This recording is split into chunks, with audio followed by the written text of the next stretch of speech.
کو مصر کا بادشاہ کر دے۔ میں آنے والے سب مہمانوں کا دل کی گہرائیوں سے شکریہ ادا کرتا ہوں، اسپیشلی اپنے مرشد مصور عباسی ایڈوکیٹ صاحب کا کہ جن کی محنتوں کی وجہ سے آج ہم اس اسٹیج پر پہنچے، اور ساتھ ہی احساق سیال صاحب کا، اور ساتھ ہی چیمبر آف کامرس کے صدر، آپ سب کی تشریف آوریوں کا میں دل کی گہرائیوں سے شکریہ ادا کرنا چاہتا ہوں۔ ہم نے پنڈی اسلام آباد میں ایک گیپ دیکھا، اور وہ گیپ یہ دیکھا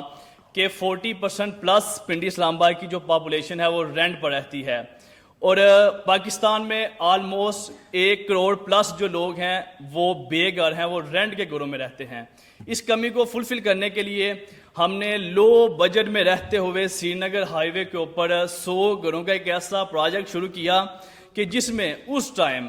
ہم نے جو پہلا گھر لانچ کیا وہ 65 لاکھ روپے کا کیا۔ حالی لانچ نہیں کیا، وہ ہم نے ڈیلیور بھی کیا، اور جن لوگوں کو ڈیلیور کیا وہ سامنے یہاں بیٹھے بھی ہوئے ہیں۔ ہماری پوری ٹیم کا ایک ویژن تھا کہ کوئی بھی پروڈکٹ جو اللہ کی مخلوق کے لیے آسانیاں لے کے آتی ہے اس کی اتنی ایڈورٹائزمنٹ کرنے کی ضرورت ہی نہیں پڑتی، اللہ اس میں خیر کرتا ہے۔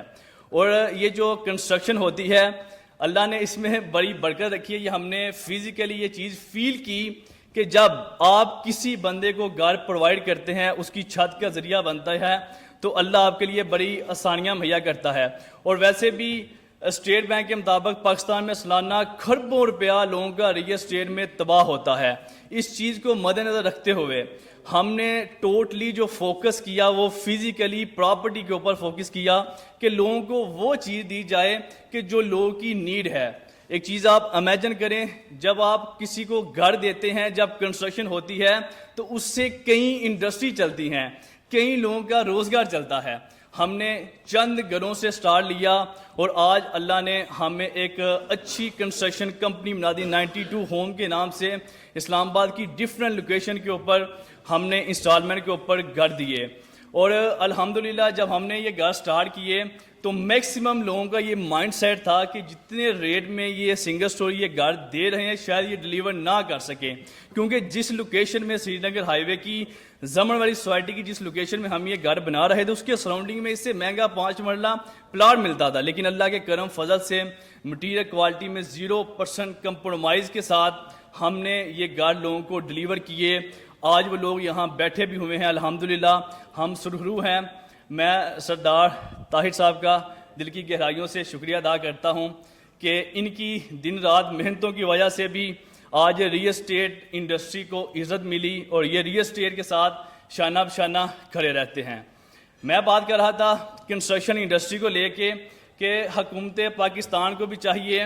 کہ کنسٹرکشن کو لے کے ریلیف دیا جائے، تاکہ جو کنسٹرکشن میں گھروں کی کمی ہے، جو پاکستان میں جو لوگ بے گھر ہیں، رینٹ پر رہتے ہیں، ایک فرد واحد کمپنی جیسا کہ 92 ہوم، ہم یہ سلسلہ پنڈی اسلام آباد میں لو بجٹ میں رہتے ہوئے لے کر ہم نے شروع کیا، لیکن ایک فرد واحد کمپنی اس کمی کو پورا نہیں کر سکتی جب تک حکومتی لیول پہ کوئی ایسی سکیم نہ شروع کی جائے۔ ہمیں پچھلے کچھ عرصے کے دوران کافی اپنے بہن بھائیوں کی یہ میسیج آئے کہ کال آئے کہ 45,000 سے لے کے 50,000 کے بجٹ میں رہتے ہوئے ہمیں کوئی چھت مہیا کی جائے۔ ہم پوری ٹیم 92 ہوم کی پوری ٹیم ہم اس کے اوپر ورکنگ کر رہے ہیں کہ ہم ٹاؤن ہاؤسز میں ایسی سکیم لے کے آئیں کہ جس میں لو بجٹ میں رہتے ہوئے 45-50,000 پر منتھ انسٹالمنٹ پر لوگوں کو انسٹالمنٹ کے اوپر گھر مہیا کر سکیں، کیونکہ اسلام آباد میں جو بھی لوگ جاب پیشہ ہیں وہ 2.5 لاکھ سے لے کے 3 لاکھ پر منتھ سیلری کماتے ہیں۔ 45 سے 50,000 کے بجٹ میں ہم لوگوں کو انسٹالمنٹ کے اوپر گھر مہیا کر سکتے ہیں۔ اور پچھلے کچھ سالوں میں فیک پراپرٹی کو لے کے جو لوگوں کا کھربوں روپیہ ڈوبا، ہمیں چاہیے کہ ہم فزیکلی پراپرٹی کی طرف لوگوں کو لے کر آئیں۔ اگر ہم پلاٹ بھی دیں تو وہ پلاٹ دیں جو آن گراؤنڈ موجود ہوں، اور کنسٹرکشن اس وقت کی سب سے جو اچھی انویسٹمنٹ ہے وہ کنسٹرکشن کی انویسٹمنٹ ہے، کیونکہ کنسٹرکشن دن بدن مہنگی ہوتی ہے، اور آج جس ریٹ کے اوپر آپ گھر لیں گے آپ نے پیسے دینے ہیں 2 سال میں، لیکن 2 سال میں کنسٹرکشن ہی اتنی مہنگی ہو جاتی ہے۔ الحمدللہ ہم نے سری نگر ہائی وے کے اوپر زمر ویلی میں اور اس کے علاوہ اسلام آباد کی ڈیفرنٹ لوکیشن میں انسٹالمنٹ کے اوپر جو لوگوں کو گھر دیے۔ آپ لوگ فزیکلی ہمارے گھروں کا وزٹ کریں، آپ ہماری کنسٹرکشن کوالٹی چیک کریں، یقین کریں ہم نے ایک کیٹیگری میں رہتے ہوئے اور لو بجٹ میں رہتے ہوئے لوگوں کو یہ گھر مہیا کیے۔